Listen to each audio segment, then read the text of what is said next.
नमस्कार बच्चों, कैसे हो आप सब।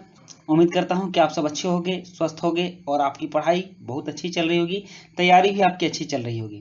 तो चलिए शुरू करते हैं आज की वर्कशीट। और आज की वर्कशीट है कक्षा 10 के सामाजिक विज्ञान की वर्कशीट नंबर 25। आज हम पढ़ेंगे भारतीय अर्थव्यवस्था के क्षेत्रक। पिछले वर्कशीट में हम लोगों ने भारतीय अर्थव्यवस्था के क्षेत्रक में हम लोगों ने 3 चीजें पढ़ी थी: प्राथमिक क्षेत्र, द्वितीयक क्षेत्र और तृतीयक क्षेत्र। प्राथमिक क्षेत्र मतलब कृषि में काम करने वाले और कृषि से संबंधित जो भी उद्योग थे उसको प्राथमिक क्षेत्र के नाम से जानते हैं। द्वितीयक क्षेत्र जो उद्योग धंधे थे उसको द्वितीयक क्षेत्र के नाम से जानते हैं। और तृतीय जो सेवा का क्षेत्र है, जहां सेवा बिकती है, सर्विस बिकता है, उसको हम लोग तृतीय क्षेत्र के नाम से जानते थे। और भारतीय सकल घरेलू उत्पाद जीडीपी में तीनों क्षेत्रों के योगदान और रोजगार में भी तीनों क्षेत्रों का क्या योगदान था, इस बात की चर्चा हमने पिछले वर्कशीट में की थी। अब नेक्स्ट वर्कशीट 14 में हमने देखा कि देश में आधे से अधिक श्रमिक प्राथमिक क्षेत्रक में काम करते हैं, मतलब कि लगभग 51% लोग प्राथमिक क्षेत्रक में काम करते हैं, जिसका सकल घरेलू उत्पाद में योगदान काफी कम, लगभग 15% है। द्वितीयक और तृतीयक क्षेत्रक का सकल घरेलू उत्पाद में योगदान लगभग 85% है, परंतु ये क्षेत्रक आधे लोगों को ही रोजगार प्रदान करते हैं।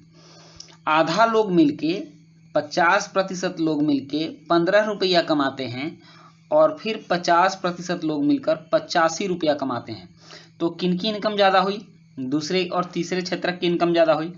यही कारण है कि हमारे यहाँ कृषि में काम करने वाले लोगों की दशा अत्यंत निम्न है और इनमें अल्प बेरोजगारी की समस्या है और इनके रहने का जीवन स्तर भी इन क्षेत्रों की अपेक्षा निम्न है। तो कृषि क्षेत्र में अल्प बेरोजगारी की गंभीर समस्या बनी हुई है। अल्प बेरोजगारी कहाँ आती है, इसको देखिए। 1 महीने का समय अगर आप नवंबर को मान लीजिए तो नवंबर में फसल की कटाई होती है, उस समय तो फसल घर में आता है।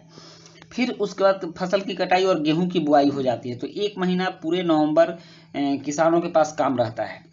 उसके बाद नवंबर के बाद देखा जाए तो फिर अप्रैल में इन फसलों की कटाई होती है, मार्च अप्रैल में। तो फिर मार्च अप्रैल में कुछ काम होता है। जुलाई में धान के पौधों की रोपाई होती है, ये 3 महीना। तो किसानों के पास मात्र 3 महीने ही काम होते हैं, बाकी के 9 महीने उन्हें बैठकर या कृषि में छोटे मोटे काम करने पड़ते हैं, जिससे कि कोई इनकम नहीं होती। तो इस तरह से मात्र जो साल में 3 महीना काम करे तो 9 महीना बेरोजगार बैठा रहे, तो ये अल्प बेरोजगारी की समस्या है। और जब हर महीना काम करेंगे, प्रतिदिन काम करेंगे तो ज़्यादा काम होगा तो पैसे ज़्यादा आएंगे, जिनसे कि आर्थिक व्यवस्था सुदृढ़ होगी। लेकिन कृषि क्षेत्र में ऐसी स्थिति नहीं है। कृषि में साल में मात्र 3 महीने ही काम मिल पाता है। कुछ लोग ऐसे हैं जिन्हें बिल्कुल रोजगार नहीं मिला है। ऐसी स्थिति को देखते हुए हमें देश में अधिक से अधिक रोजगार सृजित करने की आवश्यकता है। अब अतिरिक्त रोजगार का सृजन कैसे अधिक से अधिक रोजगार सृजन हो, तो इसके लिए 2 तरीके अपनाए जा सकते हैं। एक है अल्पकालीन तरीका, छोटी अवधि के लिए, और एक है दीर्घ अवधि के लिए। छोटी अवधि का जो तरीका है वह तुरंत रोजगार उपलब्ध करा देता है, लेकिन बहुत कम अवधि के लिए रोजगार मिलता है। कुछ ऐसा भी तरीका है कि दीर्घकालीन उपाय है, उससे बहुत लंबे अवधि के लिए रोजगार मिलेगा।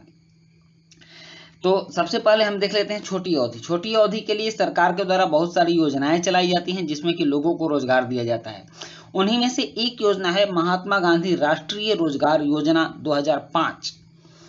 यह योजना 2005 में लागू की गई और इस योजना के अंतर्गत 100 दिनों के रोजगार की गारंटी दी गई है। स्थानीय स्तर पर लोगों को पंचायतों के माध्यम से या फिर स्थानीय स्वशासन के माध्यम से गरीब लोगों को यह रोजगार दिया जाता है। रोजगार न मिलने पर बेरोजगारी भत्ता दिया जाना इसमें प्रावधान है। हालांकि किसी को मिलता नहीं है, लेकिन ऐसा प्रावधान है।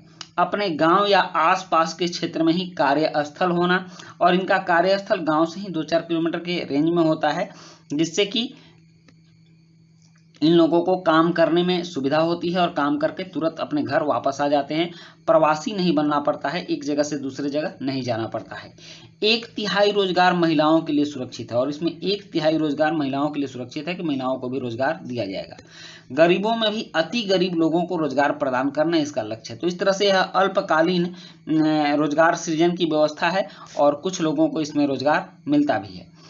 अब है दीर्घकालीन व्यवस्था, कुछ ऐसा भी उपाय कर दिया जाए जिससे कि लोगों को हमेशा रोजगार मिलता रहे। सबसे बड़ी बात है कि कृषि सुविधाओं में सुधार कर दी जाए, कि कृषि में बहुत कम लोगों के मेहनत से ही ज़्यादा से ज़्यादा उत्पादन हो सके।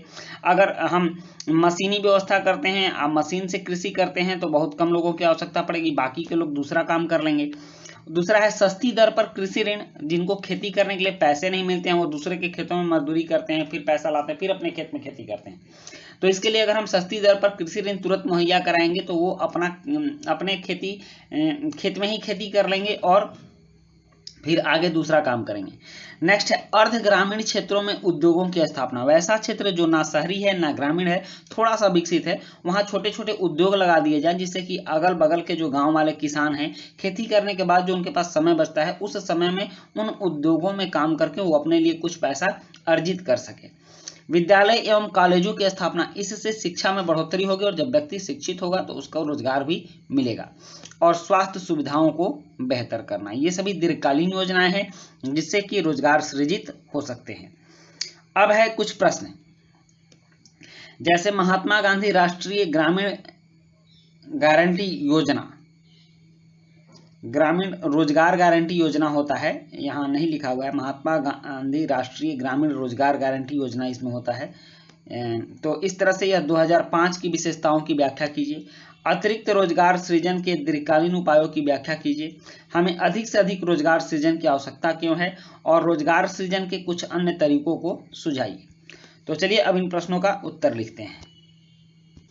प्रश्न 1 है महात्मा गांधी राष्ट्रीय ग्रामीण गारंटी, ग्रामीण रोजगार गारंटी, यहां आप लोग रोजगार जरूर पढ़िएगा, रोजगार गारंटी योजना 2005 की विशेषताओं की व्याख्या कीजिए। तो इसकी व्याख्या है कि यह योजना 2005 में लागू की गई। इस योजना के अंतर्गत 100 दिनों के रोजगार की गारंटी दी गई है। रोजगार न मिलने पर बेरोजगारी भत्ता दिया जाना है। कार्यस्थल अपने गांव के आसपास ही होगा। 1/3 रोजगार इसमें महिलाओं के लिए सुरक्षित है और गरीबों में भी अति गरीब लोगों को रोजगार प्रदान करना इसका लक्ष्य है। उसके बाद है प्रश्न 2। प्रश्न 2 है अतिरिक्त रोजगार सृजन के दीर्घकालीन उपायों की व्याख्या कीजिए। तो इसका उत्तर होगा कि अतिरिक्त रोजगार सृजन के लिए दीर्घकालीन उपाय हैं कृषि सुविधाओं में सुधार, सस्ती दर पर कृषि ऋण, ग्रामीण उद्योगों की स्थापना, विद्यालय एवं कॉलेजों की स्थापना, स्वास्थ्य सुविधाओं को बेहतर करना। और फिर प्रश्न 3 है कि हमें अधिक से अधिक रोजगार सृजन की आवश्यकता क्यों है। तो इसका उत्तर है कि ग्रामीण क्षेत्रों में अल्प बेरोजगारी की समस्या को दूर करने के लिए हमें अधिक से अधिक रोजगार सृजन की आवश्यकता है। प्रश्न 4 है कि रोजगार सृजन के कुछ अन्य तरीकों को समझाइए। तो इसका उत्तर है कि रोजगार सृजन के लिए लोगों को शिक्षित करना जरूरी है। लोगों में छोटे छोटे कामों के कौशल होने चाहिए। कृषि पर आधारित नए रोजगार और व्यापार की जानकारी समय समय पर लोगों को दी जानी चाहिए। तो ये थी आपकी आज की वर्कशीट, और आज की वर्कशीट कंप्लीट होती है। वीडियो अच्छी लगी हो तो लाइक, सब्सक्राइब, कमेंट जरूर कीजिएगा। मिलते हैं नेक्स्ट वीडियो में। Thank you.